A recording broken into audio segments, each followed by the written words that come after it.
நம்ம இந்த வீடியோவில் பார்த்தீங்களா அருள்மிகு பட்டீஸ்வர சுவாமி திருக்கோயிலில் வந்து பார்த்தீங்களா ஜாப்ஸ் வந்துருந்துச்சு. அது எப்படி அப்ளை பண்ணலான்னு சொல்லி பார்க்க போகிறோம். இதுக்கு முன்னாடி வந்து பார்த்தீங்களா பழனி கோயிலில் வந்து ஜாப் வந்துருந்துச்சு. அதுக்கு அப்ளை பண்ணலான்னு சொல்லி வீடியோ வந்து நம்ம போட்டிருக்கோம். நம்ம சேனலில் வந்து பார்த்தீங்களா எப்படி அப்ளை பண்ணலாம், அப்ளை பண்ணும்போது என்னென்ன டவுட்ஸ் வருது எல்லாமே நம்ம சேனலில் வந்து பார்த்தீங்களா வீடியோவாக இருக்குது. சப்ஸ்கிரைப் பண்ணிடுங்க. அப்போ தான் வந்து பார்த்தீங்களா இது போன்ற வீடியோ வந்து உங்களுக்கு வரும்.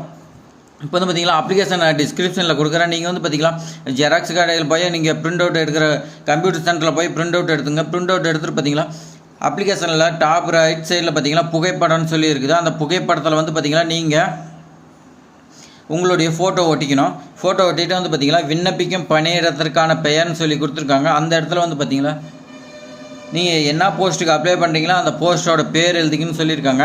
அதே மாதிரி பார்த்தீங்களா பெயர், உங்களுடைய முழு பெயர் வந்து பார்த்தீங்களா இது எல்லாமே ஃபில் பண்ணுற தமிழில் பண்ணால் பெட்டராக இருக்கும். நீங்கள் வந்து பார்த்தீங்களா தமிழில் பண்ணிக்கங்க, உங்களுடைய ஃபுல் பெயர் எழுதிங்க. அதே பார்த்தீங்களா தந்தையோ கணவர் பெயர்னு சொல்லி கொடுத்துருக்காங்க. நீங்கள் வந்து பார்த்தீங்களா மேரேஜ் ஆன லேடிஸ் அந்த கணவர் பெயர் போட்டுங்க. மற்றபடி பார்த்தீங்களா தந்தை பெயர் போட்டுங்க. அவங்களுடைய பேரும் ஃபுல்லாக எழுதிங்க. இல்லைன்னா பாதுகாவலர் பேரும் எழுதிக்கலாம்.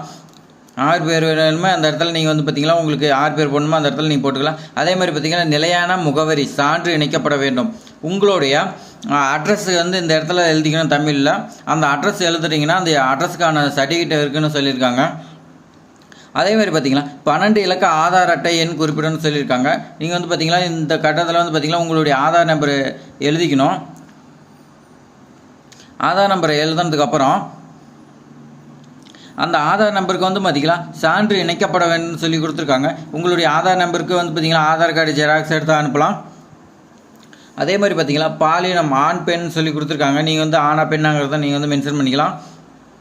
அதே மாதிரி பார்த்தீங்களா திருமணம் ஆனவரா ஆகாதவரான்னு கேட்டிருக்காங்க. நீங்கள் வந்து பார்த்தீங்களா திருமணம் ஆயிருந்தா ஆயின்னு போடுங்க, இல்லைன்னா இல்லைன்னு விட்டுருங்க. திருமணம் ஆனவரான்னு கேட்டிருக்காங்க. நீங்கள் வந்து பார்த்தீங்களா நீங்கள் என்ன ஸ்டேட்டஸாக அதை வந்து கொடுத்துக்கலாம். அடுத்து பார்த்தீங்களா சாதி மற்றும் மதம்னு சொல்லி கேட்டிருக்காங்க. இதுக்கும் சான்று இணைக்கப்பட வேண்டும் சொல்லியிருக்காங்க. நீங்கள் என்ன கம்யூனிட்டிங்கிறத இங்கே மென்ஷன் பண்ணிவிட்டு அதுக்கான சர்டிஃபிகேட் நீங்கள் இதுக்கு வைக்கிற மாதிரி வரும். அதே மாதிரி பார்த்தீங்கன்னா பிறந்த தேதி மற்றும் வயது சான்றிதழ் இணைக்கப்பட வேண்டும் சொல்லியிருக்காங்க. நீங்கள் உங்களுடைய டேட் ஆஃப் பர்த் மற்றும் வயது வந்து இந்த இடத்துல எழுதிக்கங்க. உங்களோட பிறந்த தேதி எழுதி இப்போ தற்போது என்ன வயசுக்குதோ அதை வந்து பக்கத்துலேயே மென்ஷன் பண்ணிக்கங்க. அதுக்கு வந்து பார்த்தீங்களா நீங்கள் சர்டிஃபிகேட் வைக்கணும்னு சொல்லியிருக்காங்க. இதுக்கு வந்து பார்த்தீங்கன்னா நீங்கள் மார்க் ஷீட்டு டிசி அந்த மாதிரி வச்சுக்கலாம். ஏன்னா பர்த் சர்டிஃபிகேட் வந்து இல்லாதவங்க வந்து இந்த மாதிரி வச்சுக்கலாம். பர்த் சர்டிஃபிகேட் இருந்துச்சுன்னா நீங்கள் பர்த் சர்டிஃபிகேட் வச்சுக்கலாம்.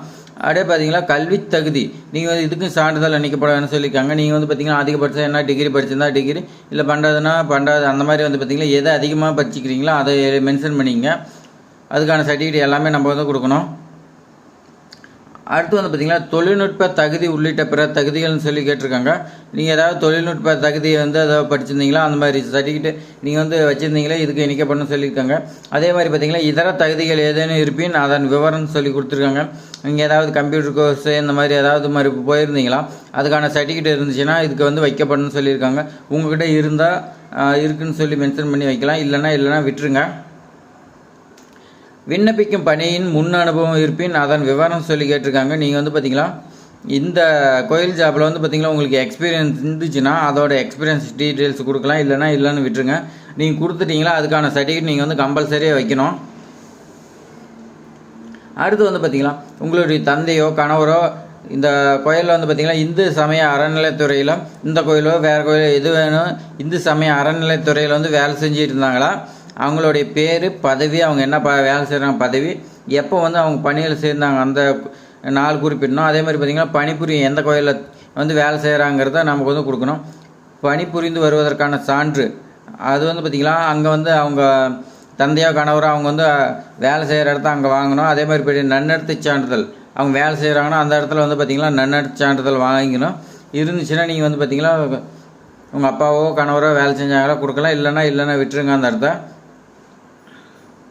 அடுத்து வந்து பார்த்திங்களா நன்னடத்தை சான்றிதழ் இது வந்து பார்த்திங்களா இறுதியாக பயின்ற பள்ளி அல்லது கல்லூரியில் பெறப்பட்ட சான்றிதழ் நகல்னு சொல்லி கேட்டிருக்காங்க.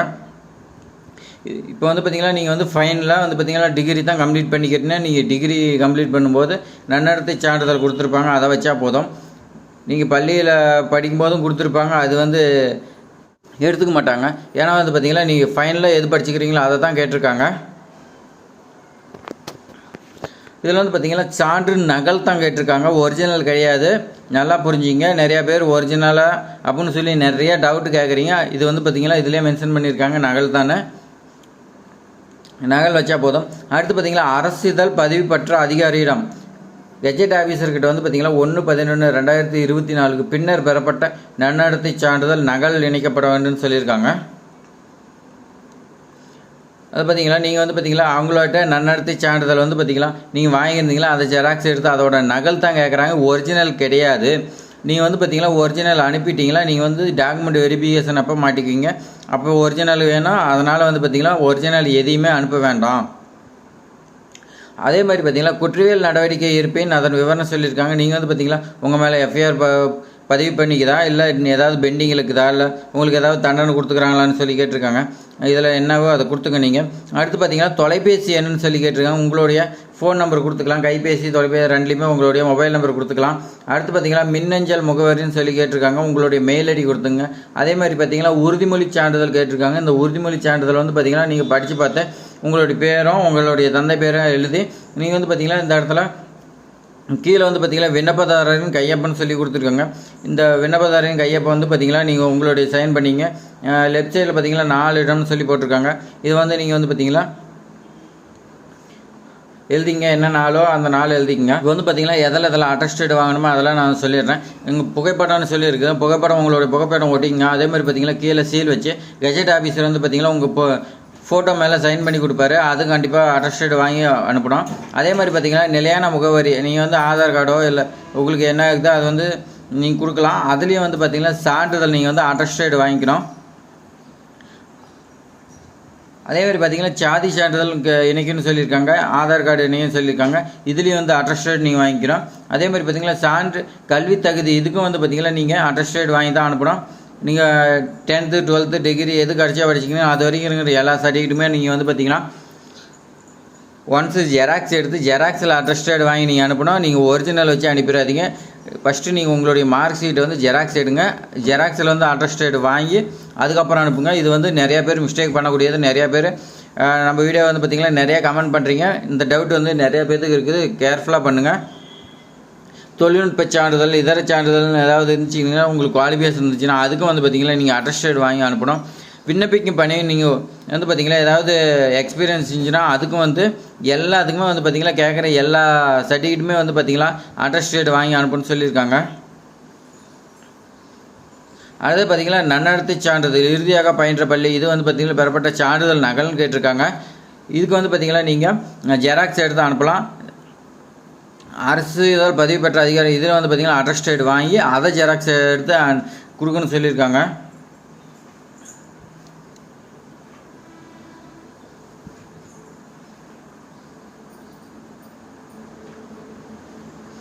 பாருங்கள் 11 நல்லா படித்து பாருங்கள். விண்ணப்பங்களுடன் அனுப்பப்படும் அனைத்து சான்றிதழ்களும் அரசு பதிவு பெற்ற அலுவலர் சான்றப்பம் பெறப்பட்ட புகைப்பட நகல்களாக மட்டுமே இருக்க வேண்டும்னு சொல்லியிருக்காங்க.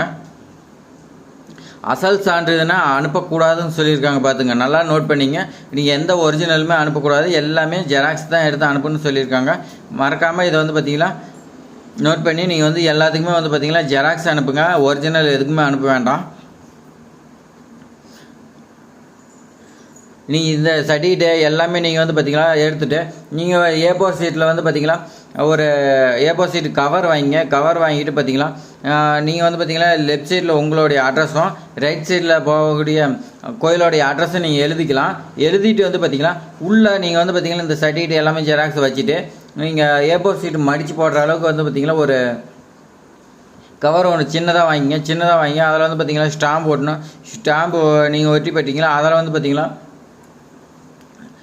ரைட் சைடில் உங்களுடைய அட்ரஸ் எழுதிங்க. அட்ரஸ் எழுதி அதையும் உள்ளே வச்சு பார்த்திங்களா நீங்கள் வந்து அனுப்புகிற மாதிரி இருக்கும். நீங்கள் அனுப்புனீங்களா தான் உங்களை வந்து இன்டர்வியூ கூப்பிடும்போது அவங்க வந்து லெஃப்ட் சைடில் அவங்களுடைய அட்ரஸ் எழுதி உங்களுக்கு வந்து ரிட்டன் கால் லெட்டர் வரும். அப்போ தான் வந்து பார்த்திங்கன்னா நீங்கள் வந்து அங்கே போய் இன்டர்வியூ அட்டன் பண்ண முடியும். நீங்கள் வந்து இது வைக்காத விட்டுட்டிங்களா, இதனால் வந்து பார்த்திங்கன்னா உங்களுக்கு விண்ணப்பம் வந்து பார்த்திங்கன்னா ரிஜெக்ட் ஆகிறதுக்கு வாய்ப்பு இருக்குது. உங்களுக்கு ஏதாவது டவுட் இருந்துச்சுன்னா நீங்கள் வந்து பார்த்திங்கன்னா கமெண்டில் தெரியப்படுத்துங்க. நம்ம வந்து பார்த்திங்கன்னா அதுக்கான ரிப்ளை கொடுப்போம். மறக்காமல் இது போன்ற பயனுள்ள தகவல் வந்து பார்த்திங்கன்னா நம்ம சேனலில் தொடர்ந்து வந்துட்டு இருக்குது. சப்ஸ்கிரைப் பண்ணி பாருங்கள் நண்பா. தேங்க்ஸ் ஃபார் வாட்சிங்.